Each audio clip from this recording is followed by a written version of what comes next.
বন্যায় সবকিছু ডুবে যাওয়ার কষ্ট শেষে পানি নেমে যাওয়ার পর এবার আরও বেশি কষ্ট পাচ্ছেন ক্ষতিগ্রস্তরা।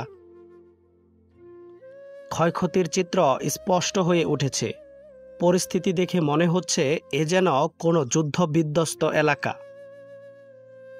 রাস্তাঘাট ধসে গেছে, বিলীন হয়ে গেছে বসতবাড়ি। আসবাবপত্র কিছুটা থাকলেও সেগুলো ব্যবহারের অনুপযোগী।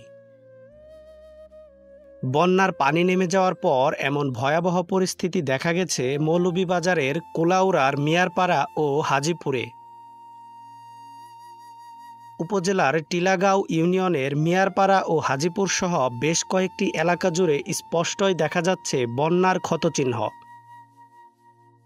যাদের ঘর পুরোপুরি বিলীন হয়ে গেছে তাদের বেশিরভাগই দরিদ্র। ঘর ঠিক করবেন তো দূরের কথা, 3 বেলা খাওয়ার অর্থই তাদের কাছে নেই। তারা প্রত্যেকেই ঘরবাড়ি মেরামত করে বসবাসের উপযোগী করার জন্য সরকারি বেসরকারি সহযোগিতা পাওয়ার আশায় পথ চেয়ে বসে আছেন। Shahin Alam, Gazipur blog and video YouTube channel.